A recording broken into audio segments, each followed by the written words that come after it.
আসসালামু আলাইকুম। এখন শুনবেন সংবাদ শিরোনাম। রায় সনদ ইস্যুতে এনসিপির সাথে বৈঠকে বসেছে জাতীয় ঐকমত্য কমিশন। ছোটখাটো সমস্যা দূরে রেখে সব দলকে ভোটে অংশ গাজীপুরে এক আসনে বিএনপিতে সক্রিয় আওয়ামী লীগের কর্মী সমর্থক আর সুবিধাভোগীরা, তৃণমূলে ক্ষোভ। শাহজালাল বিমানবন্দরে অগ্নিকাণ্ডের কারণ ও নিরাপত্তা ব্যবস্থা পরিদর্শনে আসবে 4 দেশের বিশেষজ্ঞ দল। দ্রুততম সময়ে চট্টগ্রামে বেড়েই চলেছে ব্যাটারি চালিত অটোরিকশার দাপট। বিশৃঙ্খল চলাচলে দেখা দিচ্ছে যানজট, ঘটছে দুর্ঘটনা। আসসালামু আলাইকুম। এতক্ষণ শুনছিলেন সংবাদ শিরোনাম, এখন শুনবেন বিস্তারিত। জাতীয় ঐকমত্য কমিশনের সাথে বৈঠকে বসেছে এনসিপির একটি প্রতিনিধি দল। সকাল 10টায় সংসদ ভবনের এলডি হলে এই বৈঠক শুরু হয়। এনসিপির পক্ষ থেকে রয়েছেন দলটির সদস্য সচিব আখতার হোসেন, যুগ্ম আহ্বায়ক সারওয়ার তুষার, জাবেদ রাসিন, খালেদ সাইফুল্লাহ, যুগ্ম সদস্য সচিব জহিরুল ইসলাম মুসা। জাতীয় ঐকমত্য কমিশনের পক্ষ থেকে বৈঠকে অন্যদের মধ্যে উপস্থিত আছেন ঐকমত্য কমিশনের সহসভাপতি অধ্যাপক ডক্টর আলী রিয়াজ, সদস্য ডক্টর বদিউর আলম মজুমদার, প্রধান উপদেষ্টার বিশেষ সহকারী মনির হায়দার।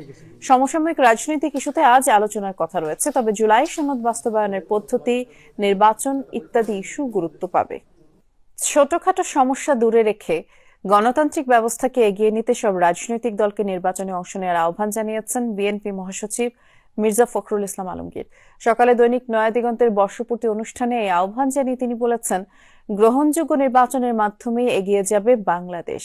বিগত সরকারের আমলে 60 লাখ কর্মীকে মিথ্যা মামলা, 20,000 কর্মীকে গুমখুন করা হয়েছে বলেও অভিযোগ করেন তিনি। একই অনুষ্ঠানে প্রধান উপদেষ্টা প্রেস সচিব শফিকুল আলম বলেছেন, শেখ হাসিনা ইউনিক ফর্মুলায় বাকশাল কায়েম করেন। তখনকার সব সংবাদ মাধ্যম একসাথে তার দেয়া বয়ান তৈরি করত। আর চিফ প্রসিকিউটর তাজুল ইসলাম বলেছেন, বর্তমানের পত্র পত্রিকাগুলো বিগত সরকারের ভয়ের সংস্কৃতি তুলে আনতে পারেনি, তাই এখন গণমাধ্যমের দায়িত্ব সেগুলোকে তুলে আনা। আমি আহ্বান রাখবো সকল রাজনৈতিক দলের কাছে যে আমাদের ছোটখাটো সমস্যা এগুলোকে দূরে রেখে গণতান্ত্রিক ব্যবস্থাটাকে আমরা ফিরিয়ে আনার জন্য সবাই এই নির্বাচনে অংশ নেই, গণতান্ত্রিক ব্যবস্থাকে ফিরিয়ে নিয়ে আসে। 15.5 বছরের স্বৈর শাসক, তারা এটা তাদের সাফল্য ছিল যে সবাইকে একই ন্যারেটিভে কথা বলতে তারা সফল হয়েছিলেন, বাধ্য করতে পেরেছিলেন বা সফল হয়েছিলেন। দৈনিক নয়াদিগন্ত এই জায়গায় কঠিন এক বিপ্লবী ভূমিকা পালন করেছে, কিন্তু আমি মনে করি একই জবান, একই ন্যারেটিভ চাপিয়ে দেওয়া। আপনাকে আপনার নিউজপেপার, যে নিউজপেপার পড়ছেন সেই নিউজপেপার আপনাকে শিখাচ্ছে আপনি আপনাকে ঘৃণা করার জন্য, যে আপনি যে কাজটা করতেছেন অন্যায় করছেন।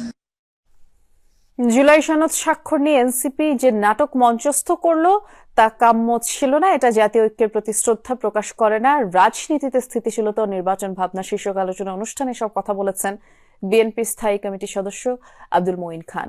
তিনি বলেছেন, জুলাই অভ্যুত্থানের পর রাষ্ট্রকে একটি গণতান্ত্রিক অবস্থার মধ্য দিয়ে নিয়ে যাওয়া জরুরি, আর সেখানে পারস্পরিক মতপার্থক্য থাকলেও ঐক্যবদ্ধ থাকা উচিত।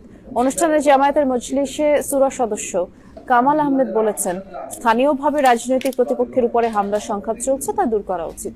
দলগুলো কেন্দ্রীয়ভাবে তা নিয়ন্ত্রণ করবে বলে আশাবাদ জানান তিনি। আর তা না হলে আসছে নির্বাচনের পরিবেশ নষ্ট করবে।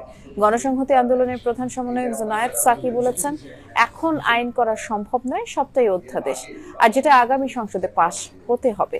এর ফলে সংবিধানকে এড়িয়ে কোনো আদেশ দেয়া সমীচীন হবে না, সেটা নতুন সংকট তৈরি করবে। যুগান্তর আয়োজিত গোলটেবিল আলোচনায় বিভিন্ন রাজনৈতিক দলের নেতারাও উপস্থিত হয়েছেন।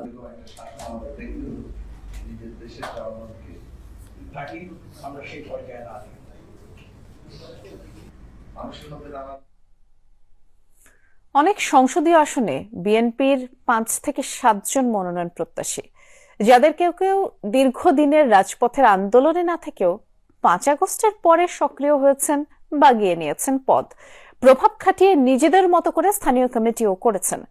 পুরনো ত্যাগীদের বদলে জায়গা পেয়েছেন আওয়ামী লীগের কর্মী সমর্থক এবং সুবিধাভোগীরা। প্রার্থী চূড়ান্ত করতে সেসব হিসেব না করলে ধানের শীষের জয় হাতছাড়া হবার শঙ্কাও আছে।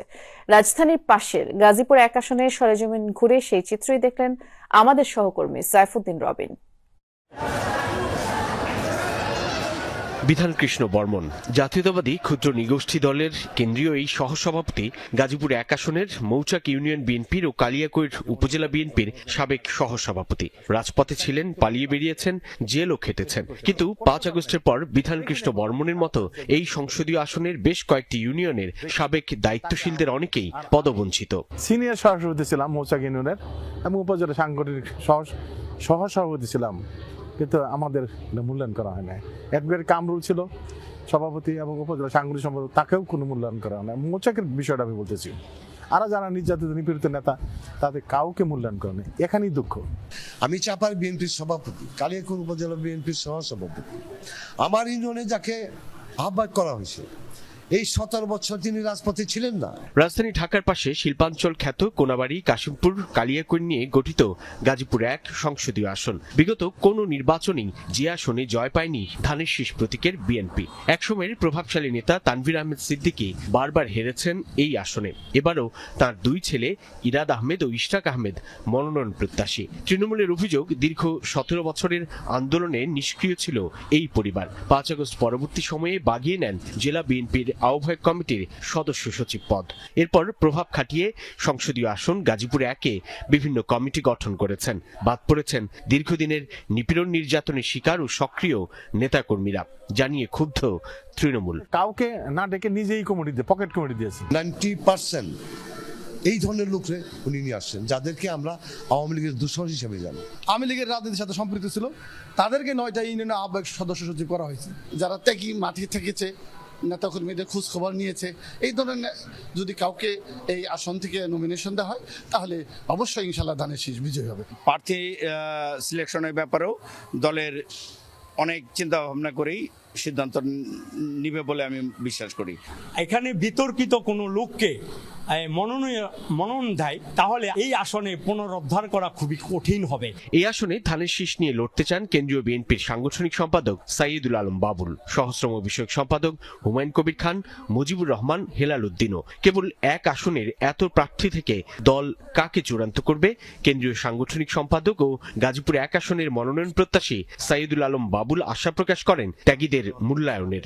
দলের প্রতি কার কতটা ডেডিকেশন আছে, কে কতটা দলের দুঃসময়ে পাশে ছিল, তাদের সম্বন্ধেও সকল খোঁজ খবর, রেকর্ড, ডকুমেন্ট সবকিছু তো প্রমাণিত। কোনো সময় ধানের শীষের জোয়ার বা নৌকার জোয়ার, অমুক জোয়ার, এখন আর জোয়ারে নির্বাচন হবে না। এখন হবে যোগ্য ভালো প্রার্থী দেখেই এই নতুন জেনারেশন অন্তত ভোট দিবে। প্রার্থী কিংবা নেতৃত্ব নির্বাচনে পক্ষপাতিত্ব হলে বা দীর্ঘ রাজনীতি ও সক্রিয়তার মূল্যায়ন না হলে পরিবর্তিত পরিস্থিতিতে দল হিসেবে বিএনপি ক্ষতিগ্রস্ত হবে বলে মনে করেন কেন্দ্র থেকে তৃণমূলের নেতাকর্মীরা। একসময়ের